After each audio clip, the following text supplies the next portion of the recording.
And But also, what fear porn is what the mainstream media does to people that can't critically think for themselves. Therefore, all these crazy programs that take away our rights, it justifies it in their eyes because they don't think. Every bit of evidence your mom gets and I get, we usually play devil's advocate with it a little bit. Yeah, We say, you right, should.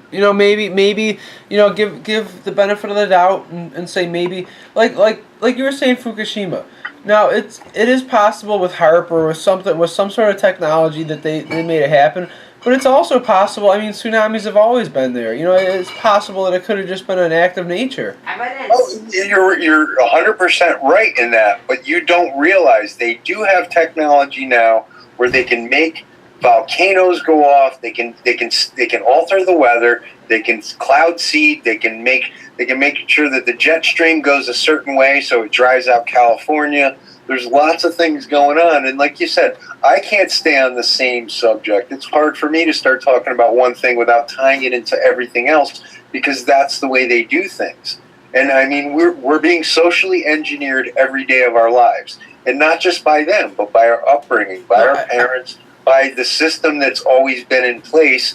And I constantly hear, well, that's the way it's always been. Well, that doesn't make it right, and we're trying to change that. We're trying to change people's ways of thinking. Well, I get what you're saying, but here's an example that kills me. Now, like if we're talking, my mom's always worried about these low-flying spy planes. I tell her we live near an airport. They can't just fly at whatever altitude in the air and then just drop into the airport. They have to slowly descend to the airport, which means when they get to whereabout we are, they're lower in the sky because they're on their way to descending to the airport. And my mom's convinced that they're spy planes and they're this circling around and this and that. And I try and tell her, we live near an we live near an airport, and they have to descend to get out to get. They got to descend by the Millard Suburban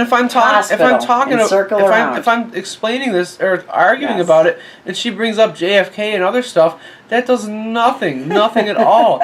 No, she is correct, and we can show you the proof that they basically admit that they're doing it. I mean, what they do is they rent planes that look like commercial. They don't even look like commercial planes. They're like regular planes that people the smaller planes that somebody like us could buy if we had the money for it, that just fly. And what they do is they use the technology. I don't know if you believe in chemtrails or not, but I caught a video the other day. I live near the Albany airport.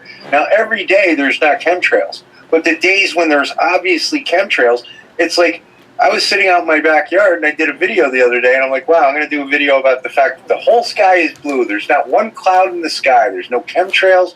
There's none of these residual clouds that come from the chemtrails. And yet, all of a sudden, I forgot to do the video, and I'm looking up. I'm kind of laying out trying to get a tan. I look up in the sky, and there's a plane going by. And the contrail that's coming out of it, yes, there are contrails, it's disappearing as the plane is moving. But yet these chemtrails that are up there, that stay up there forever and then just dissipate into these big, big clouds where it's a nice sunny day, but then all of a sudden, there's crisscrosses and, the tic-tac-toe formations, and then all of a sudden it's a gray sky and no sunlight's coming through. I know what you mean by, I've seen that before myself, and I believe that it's possible there's a scientific explanation for the altitude they're at. The fact that they're trying to block the sun to cool the earth, but yet they denied it.